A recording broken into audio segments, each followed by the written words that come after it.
Hello po mga kasinit. Welcome to my channel. So, meron tayong testingan talaga na saingan itong parang version 3 na ito, yung auto shut off version 3 na to, dahil meron tayong kinakalibrate talaga sa pinaka oil intake, air intake. Yung air intake dito talagang may kinakalibrate tayo sa loob sa airbox na pinaganda natin yung hold ng hangin hanggang dito. So pag wala pala siyang apoy, talagang automatic titigil. Pero pag may apoy na, talagang mayroon ding tagas, talagang susupply din talaga siya sa 1 drop per second. Pero pag na-short sa chamber, automatic siyang bulwak. Ganun pala yung trabaho niya. Hindi pala siya titigil ng matagal. Ganun pala siya kasi every second kasi mayroon siyang consume na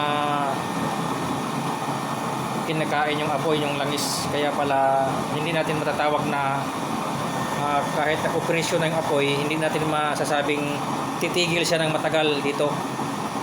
Mayroon talaga siyang kunting patak dahil unti-unti kasi kinakain niya yung langis, kaya unti-unti rin yung hihilahin niya yung langis galing dito, hihilahin niya doon. Kaya ito yung auto shut off natin. Mayroon din siya talagang patak, ganun talaga pala yung prinsipyo niya. So pero pag walang apoy, titigil talaga siya. Kahit ilagay pa natin ng isang araw, buksan, wala talagang hindi gagalaw. So yan kasi net. So sasaingan natin itong mga butas na to. Hindi ko na pinalakihan kasi pangsaing lang, pero double chamber ito. Mayroong ordinary ito, gaya nito. Kaya yung nasira na nag-return, pati yung blower para sira na pala. Hindi ko napansin na durog pala din pala. Nabuksan ko pala na nadurog na pala sa ilalim mo. Ayan wala na. Laki kong bunuhan ito. Iwan ko lang kung paano buno pa ako kasi na-return nga eh. Kung natanggap sana doon kaagad, kung na-deliver nila, wala na sana akong problema. Kaso lang i-return. Kaya ayan natanggal talaga yung blower. Ganito pala yung blower pag natanggal, ganyan siya. Grabe, mahal kaya yung blower dito sa amin sa Pangasinan. Halos 400 yung isang pirasong blower. Kaya tapos nasira yung toggle switch. Ito 400 per toggle set, may isang daan, di 500 plus na. Tapos salamin 150. 700. Grabe, kalaki yung 700 yung damage. Lugi na. Tapos mag-usap na lang kami ng may-ari kasi ilalagyan dito ng auto shut off. Parang ganito na ilalagay dyan dahil ito kasi ito yung unang labas natin na wala pang isip tayo. Return. So hindi talaga nagbago na yung natin ngayon. Bago na yung discover natin sa pamamagitan ni Brother Hardis. Nagbago na lahat. Kaya yan, marami pang gagawin dyan. Nayupi yung mga patungan, nayupi yung chamber, pati yung chamber pala kasi nayupi dito. Yung labi dito sa mga ring nayuyupi ito, kaya disalign. Babaguhin ko pa yan nangayupi. Grabe, wala niya talaga yung nangyari yan. So ito, preheat pa lang, bubuksan na natin yung langis, yung pinaka valve, tapos pull na natin siya. Yun. Ayan nakabulwak na So pagka ganitong pagka kalan nyo mga kasinit na ang butas nasa taas pa, pagtapos nilagyan nyo ng auto shut off, pag nagbulwak bigla yung apoy, papangit yung apoy nyo kasi malamig yung langis. Pero itong sit up na to na level sa flooring,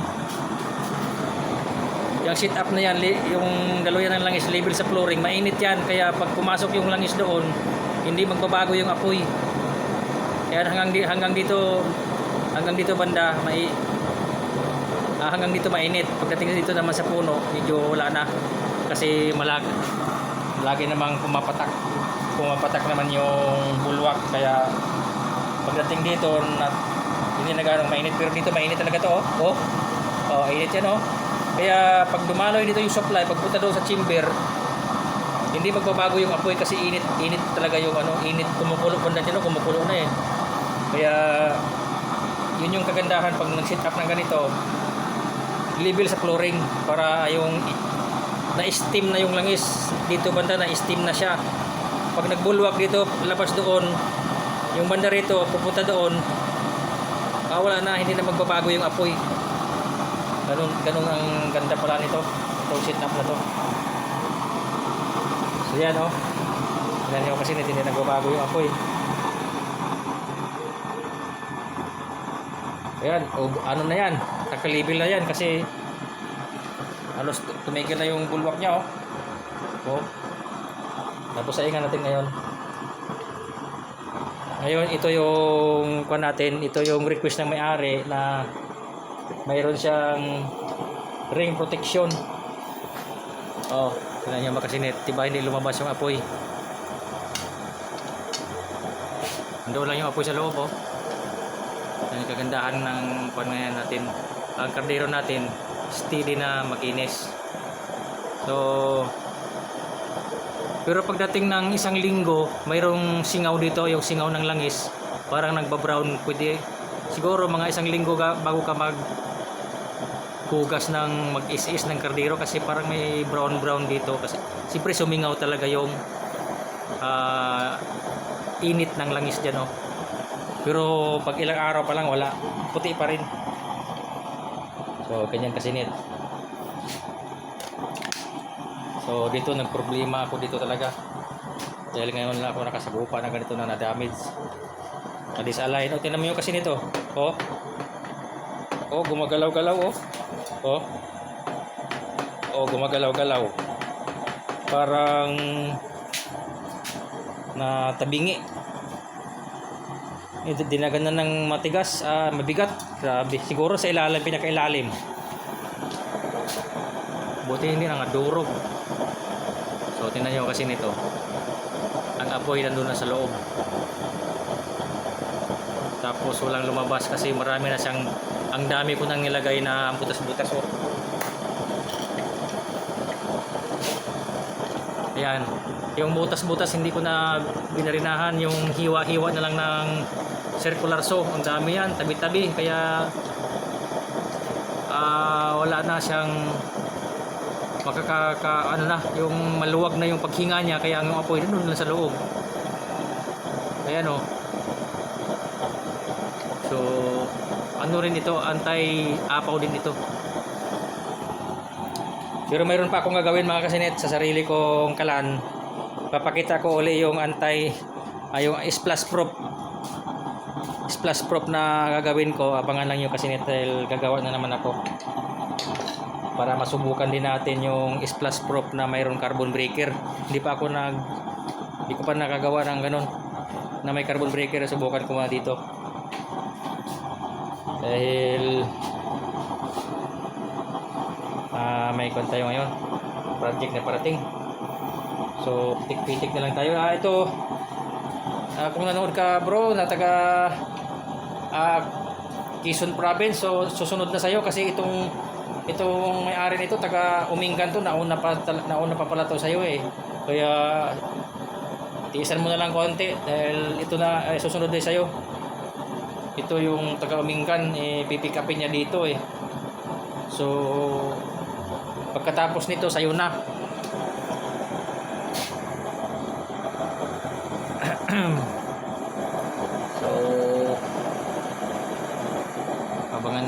mga kasinit na gagawa tayo ng splash prop na ganito rin modelo na lahat. Mayroon na siyang auto shut off.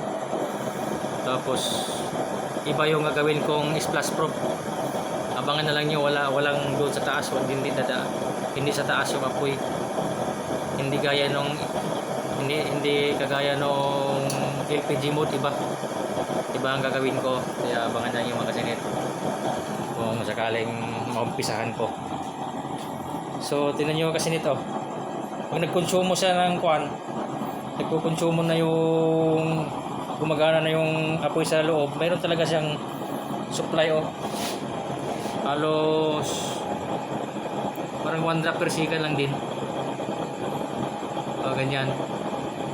Pag hindi siya nagkonsumo dun, automatic talaga siya magtigil. Siguro yung supply talaga niya.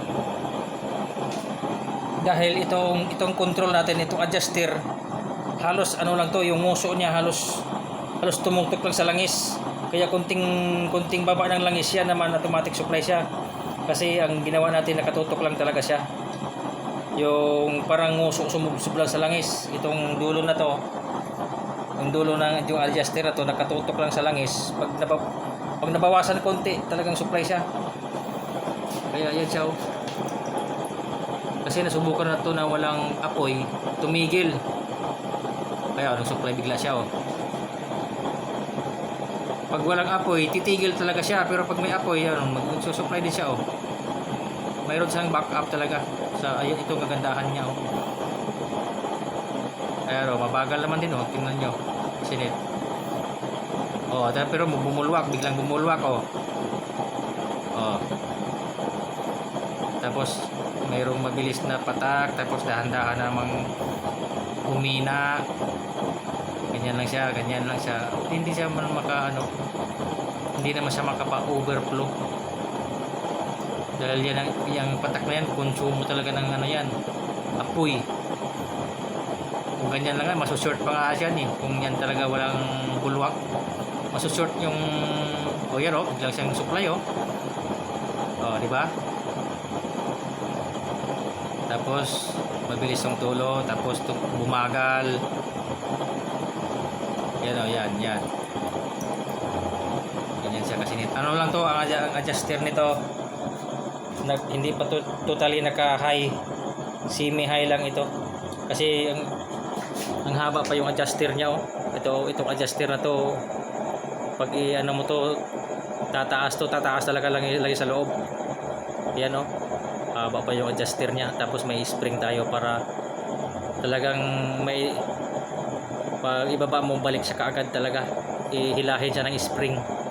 Yung una kong gawa, yung pangalawa kong gawa, walang spring. Lagyan na lang siguro ng guma ng may-ari kung sakali mapapansin niya na hindi na bumabalik. Yan, ngayon may spring na. Spring to ng stoplight ng motor. Yeah. Yan, improvise. Saglit lang kumulo wala kang nakitang apoy makasinit, pero kulong-kulo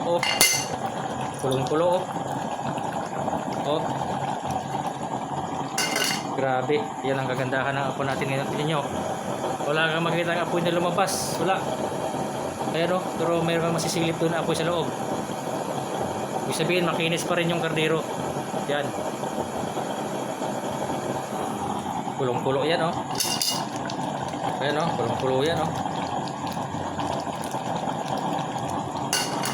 yan, kasinit yan yung natin. Ang household lang yan. Tapos yan, kumulo na, pahinaan na natin.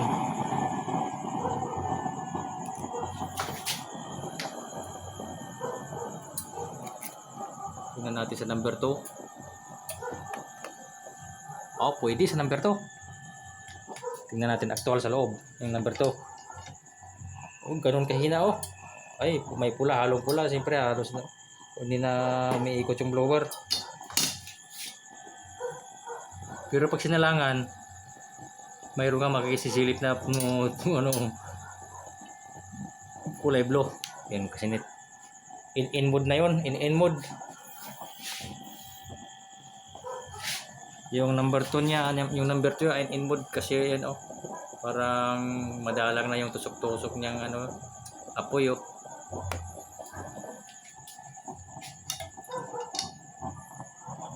Ayun pala oh.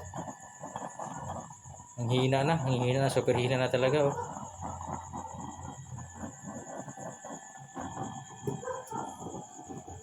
So wala pa tong ano kasi nito, wala pang carbon breaker.